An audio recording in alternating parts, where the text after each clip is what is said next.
दोस्तों जानिए corona virus की पूरी कहानी और पूरा वीडियो देखने के बाद पसंद आए तो चैनल को सब्सक्राइब जरूर कीजिए।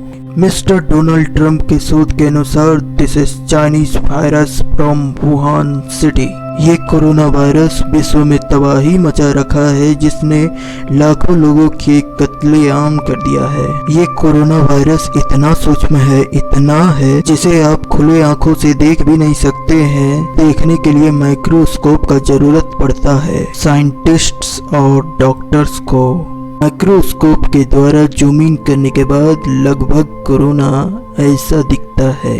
इसके ऊपर जो कांटे लगे हैं, इसी से वो ह्यूमन बॉडी के साथ दोस्ती करता है और घुस जाता है, और इसका दूसरा नाम कोविड-19 है। तो आप जानिए कि कैसे ये शरीर में घुसता है और फैलकर हाईजैक कर लेता है। तो वीडियो में कंटिन्यू बने रहें। अब देखिए कि कैसे ये शरीर में घुसता है। प्रत्येक मनुष्य का 2 फेफड़ा होता है। इसमें हजारों की संख्याओं में ब्रांचेज होते हैं। ये हो गया विंड पाइप, और इसके आगे जाएंगे तो इसे कहते हैं ब्रोंकाई, और इसके आगे जाएंगे तो इसे कहते हैं ब्रोंकियोल्स, और इन शाखाओं के अंत में जाएंगे तो मिलेगा एल्वियोली, जिसका पूरा फेफड़े में संख्या 60 करोड़ है, और ये कैपिलरीज से घिरा होता है। अगर एल्वियोली को जूम कर दिया जाए तो कुछ इस प्रकार दिखता है। ये इतना पतला होता है कि इससे कार्बन डाइऑक्साइड ऑक्सीजन पार हो जाता है। ये जो देख रहे हैं यही है कैपिलरीज। एल्वियोली को जूम इन कर दूं तो देखिए कि इसमें क्या होता है कि ऑक्सीजन इसी के द्वारा हार्ट में जाता है और कोरोना इसी के द्वारा घुसता है। अब देखिए कि ये कैसे अंदर घुसता है और अपना हाथ बढ़ाकर दोस्ती करता है। एल्वियोली के अंदर सेल मेम्ब्रेन होता है, ये इसका पार्ट है, इसी के द्वारा कोरोना घुसता है, और इस पे लगे कांटे को कहते हैं H2 रिसेप्टर, और कोरोना पे लगे कांटे को कहते हैं स्पाइक प्रोटीन।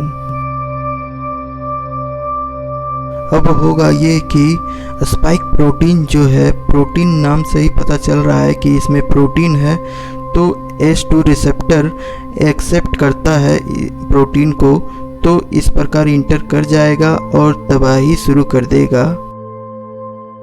एल्वियोली जो है सेल का बना होता है। इनफैक्ट ये जो ब्रांचेज में सभी शाखाएं हैं ये भी सेल का बना है, और इसके आगे भी जो भी है सब सेल का बना है, और पूरा ह्यूमन बॉडी ही सेल का बना है 37.2 करोड़ सेल से। अब जानिए सेल मेम्ब्रेन के बारे में।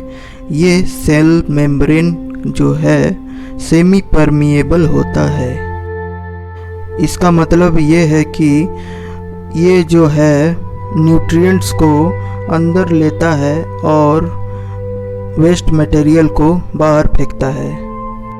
एग्जाम्पल के तौर पर देखा जाए तो सबसे महत्वपूर्ण न्यूट्रिएंट्स हो गया O2 यानी ऑक्सीजन, और CO2 यानी कार्बन डाइऑक्साइड जो बाहर की तरफ जाएगा।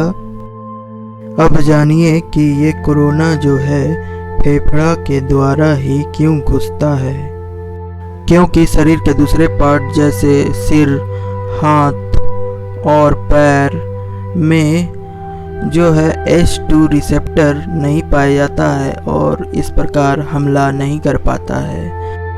अब सेल मेम्ब्रेन को जूम इन कर दिया जाए तो कैसे इसमें घुसता है और गुंडागर्दी करता है। इसका जो RNA है, जिसे राइट हैंड भी कहा जा सकता है, ये अपना जेनेटिक कोड सेल को दे देता है और कहता है तू जो भी कर रहा था वो सब छोड़, मेरी कॉपीज बना, और इस प्रकार पूरा फैल जाता है। अब जल्दी से बेल दबा के चैनल को सब्सक्राइब करें और लाइक करें। तो इस प्रकार ये अपना लाखों फैमिली बना लेता है और एक समय के बाद सेल के आउटर लेयर को डिस्ट्रॉय कर देता है और इसका खेल शुरू हो जाता है। तो अब इसका पूरे शरीर में आतंक शुरू शुरुआत में ही ये लगभग लाखों कॉपीज बना लेता है अपना। तो उससे पहले जान लीजिए कि कोरोना ड्रॉपलेट्स कितना घंटा रहता है। तो सबसे पहले है कि ग्लास पर ये कितने घंटे रहता है, तो 96 आवर्स ये रह सकता है। और प्लास्टिक या स्टील पर ये 72 आवर्स तक यानी 72 घंटा तक रह सकता है। और कार्डबोर्ड पर ये रहता है 24 घंटा यानी 24 आवर्स। ये 2 से 10 दिन में अपना करोड़ों कॉपी बना लेता है, जिसे इंक्यूबेशन पीरियड कहते हैं। इसी पीरियड के दौरान अगर कोई व्यक्ति बाहर निकले, क्योंकि शुरुआती दौर में ये पता नहीं चलता है कि वो संक्रमित हो चुका है, अगर वो व्यक्ति खांसता है या फिर वो छींकता है, तो कोई अगर दूसरा व्यक्ति सामने से गुजर जाए तो उसे निश्चित ही कोरोना हो जाएगा, क्योंकि 3000 सलाइवा ड्रॉपलेट्स निकलता है खांसने पर और छींकने के बाद निकलता है 40,000 सलाइवा ड्रॉपलेट्स। ये कोरोना जो है अपना फैमिली करोड़ों में बना लेता है। तो ये आप जानकर परेशान हो सकते हैं कि एक सलाइवा ड्रॉपलेट्स में 20 लाख तक कोरोना हो सकता है। अब सवाल हो सकता है कि क्या कोरोना हवा में फैलता है, तो इसका जवाब है ना।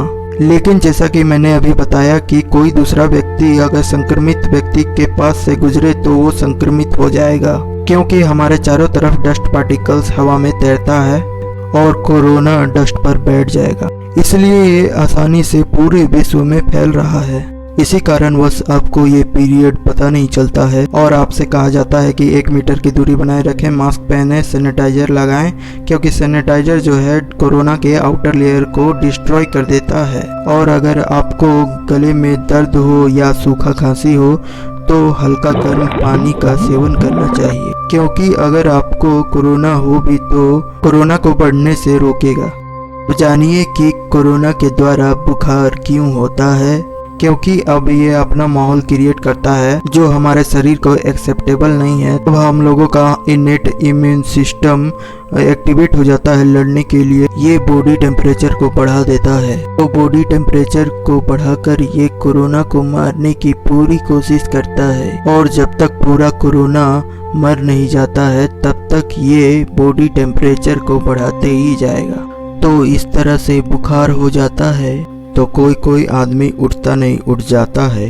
अब जानिए कि हमारा H2 रिसेप्टर ने कोरोना को गलती से एक्सेप्ट कर लिया था, तो अगर इनेट इम्यून सिस्टम कोरोना पर पूरा विजय प्राप्त नहीं कर पाता है तो एडवांस इम्यून सिस्टम एक्टिवेट हो जाता है और कोरोना के स्पाइक प्रोटीन पर अपना गलत प्रोटीन लगा देता है, जिससे ये होता है कि अब ये सेल मेम्ब्रेन में नहीं घुस पाएगा। तो युवा और वृद्ध व्यक्ति ज़्यादातर रिकवर नहीं कर पाते हैं। इसका कारण इम्यून सिस्टम का कमज़ोर होना है।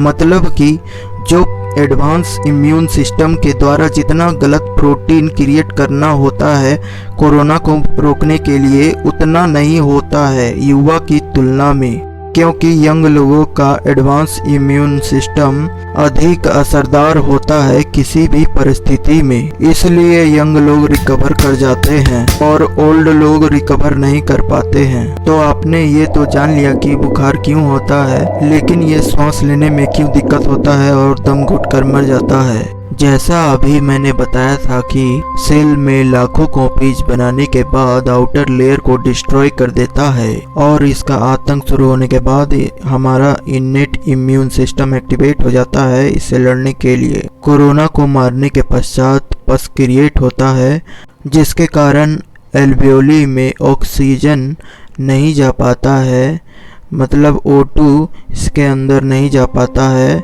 इसी कारण से हार्ट में ऑक्सीजन नहीं पहुंचता है और CO2 मतलब कार्बन डाइऑक्साइड बाहर नहीं निकलता है। सांस लेने में रुकावट होता है और मनुष्य दम तोड़ देता है। अब सवाल ये होता है कि एडवांस इम्यून सिस्टम एक्टिवेट शुरू में ही क्यों नहीं हो गया।